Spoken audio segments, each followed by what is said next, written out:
Vamos a hablar hoy con el doctor José María Padilla. Es doctor en historia y es una persona muy preocupada por todo lo que tiene que ver con los asuntos relacionados con estos temas que muchas veces son controversiales y que otras veces no tenemos tanta información sobre los mismos. Sin embargo, en el día de hoy, independientemente de que él tiene algunos ensayos sobre Gregorio Luperón, tiene ensayos también sobre la provincia de Puerto Plata, que es su provincia. Hoy vamos a hablar sobre ese líder o ese caudillo que fue Gregorio Luperón y que muchas veces los estudiantes nos preguntan y si no somos expertos en el tema, nos metemos en una tarea muy compleja. Sin embargo, para todos ustedes, hoy vamos a conversar con José María Padilla sobre el personaje, la figura de Gregorio Luperón. Entonces, yo agradecidísima, Padilla, de tenerte aquí en mi programa. Pues gracias, Gris, gracias, Griselda, mi colega, amiga, también investigadora, profesora de muchos años y a quien conozco, ¿verdad?, de primera mano. Me siento también agradecido por la invitación. Agradezco mucho, ¿verdad? Vamos a ver cómo aprendemos todos y todas, ¿verdad?, de alguna manera sobre este personaje y su contexto histórico tan importante de nuestra historia decimonónica, como fue el general Gregorio Luperón. Muchísimas gracias. Una de las cosas que me gustaría empezar a preguntarte, tú sabes que este programa va dedicado a un público en general, pero sobre todo a nuestros alumnos. Entonces, me gustaría preguntarte, ¿qué es lo que debe saber un joven sobre el general Gregorio Luperón? Buen punto de inicio, ¿no? Yo diría que de Gregorio Luperón siempre estamos a veces repitiendo lo que algunos textos nos revelan, nos plantean, a veces con algunos tintes de historiografía tradicional, y yo creo que debemos estar a la altura de revisión, ¿no?, de la revisión de nuestra historia permanentemente. Yo creo que con Luperón eh, habría que ver los matices que alrededor suyo se han establecido, por ejemplo, que nació en Puerto Plata en 1839, que coincide con la fecha casi de la restauración y del final del gobierno haitiano, de Guayer, el periodo haitiano de 1822 al 44. Fue un muchacho como cualquier joven, ¿verdad? Cualquier niño de nuestra época, podemos decir, humilde, que debió hacer de todo para poder crecer en un ambiente que por lo menos tuviera un plato de comida, que tuvo que tomar en sus manos la rienda de su familia porque se crió con bastantes precariedades, pero aún así, fíjense que le gustaba leer y fue rescatado por un comerciante, Pedro Eduardo Duboc,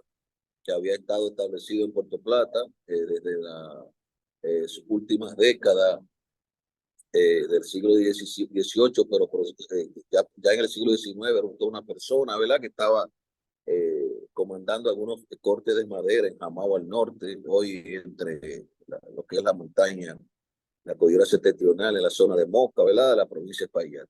Entonces, Luperón va a estar desde muy joven, a pesar de todas sus limitaciones, la ciudad de Puerto Plata, que dicho sea de paso, es una ciudad que eh, le deberemos dedicar algún programa más adelante en términos de las investigaciones que tenemos, porque fue una ciudad realmente que tuvo en su haber todo el tinte liberal del siglo XIX, con lo que fue la llegada de los extranjeros, los cónsules norteamericanos, la existencia de su puerto, ¿no?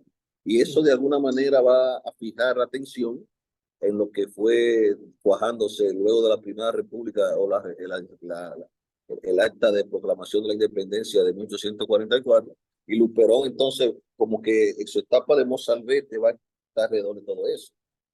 Ya él conoce lo que se mueve en función de lo que es la historia, por lo menos de América Latina, lo que fue la independencia. Entonces, fijémonos pues, y fíjate, Griselda, que la figura se va a ir moldeando alrededor de una serie de eventos históricos, eh, lo que podemos inclusive plantearnos que sin todo esto y sin específicamente la guerra restauradora, pues no tendríamos Gregorio Luperón, porque las circunstancias moldean a la época, a los personajes. Entonces, evidentemente que eso le va dando un contexto, la región del Cibao, matiz principal de la guerra restauradora, las diferenciaciones sociales con el grupo atero conservador, el tema de lo que concitó la guerra restauradora en función de la convocatoria, digamos, a todo el que tenía un perfil nacionalista, y se sentía afectado por las medidas que se estaban tomando.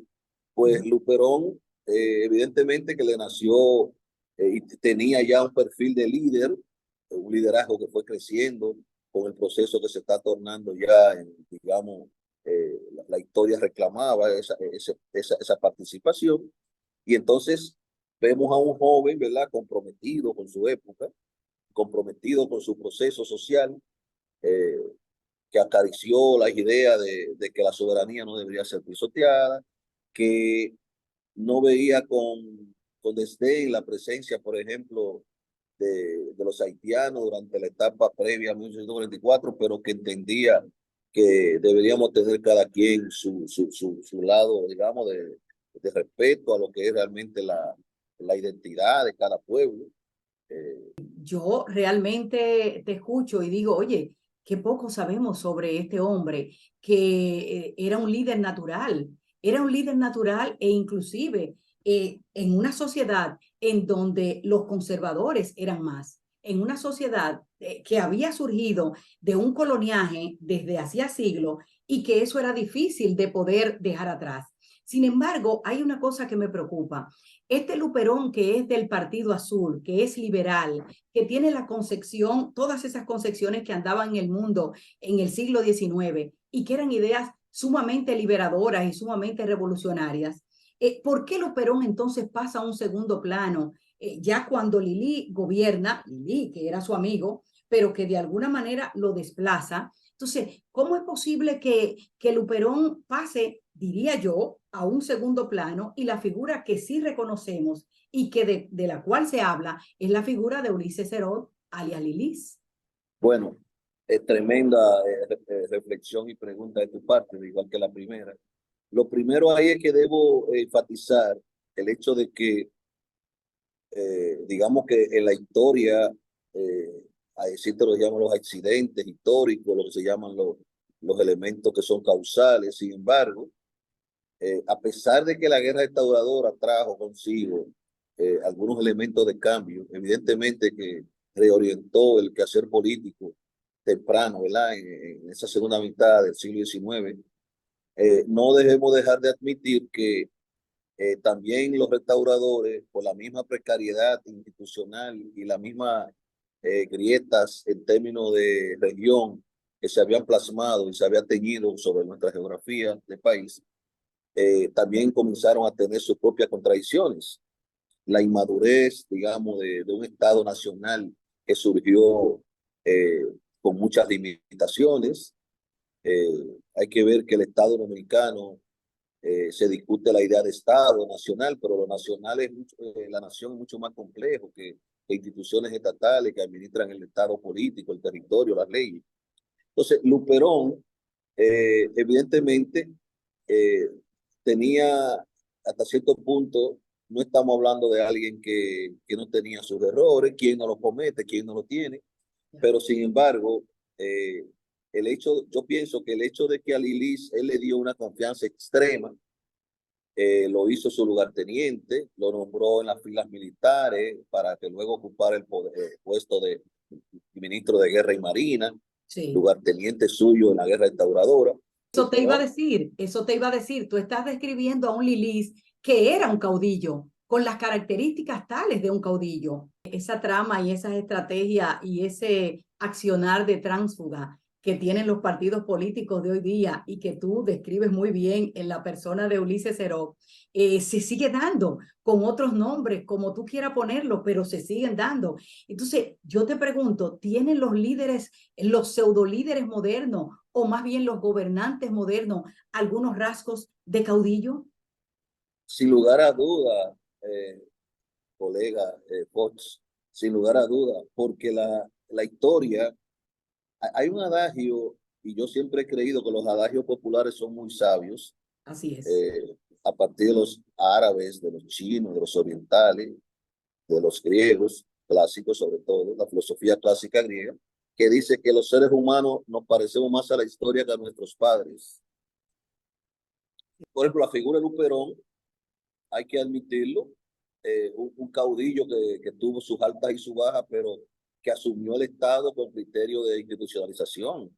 Perfecto. Modernizó muchas instituciones, trajo a Hostos al país. Sí. Fondo, evidentemente que muchos de nuestros pseudo líderes, atizados por la idea de manejar el poder, de un criterio caudillista, no han asumido una postura de avance en la historia y no se han comportado a la altura de lo que los tiempos realmente ameritan.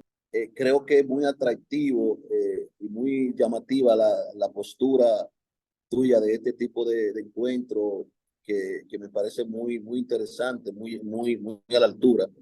Pero yo creo que en el fondo, yo creo que una vez propuse algo así como una cátedra extracurricular sobre Goyo Luperón, pero que tenemos que dar seguimiento a los planteamientos y mantener un poco más perenne y ser más coherente con las ideas, con la propuesta, la planificación de unos proyectos.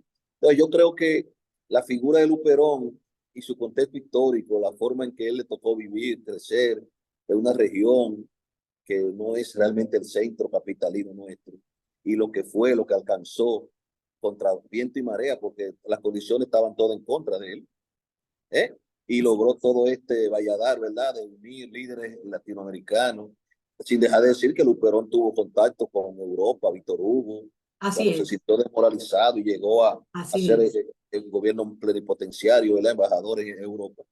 O sea que es una persona, una figura que amerita darle una continuidad y recuperar su lugar en la historia. Eso, recuperar, lo dices tú muy bien y te lo tomo. Recuperar su lugar en la historia. Excelente. Y su sitial, darle un sitial que yo creo que todavía está, que no se le ha dado, como tú bien has planteado. No se le ha dado, así es.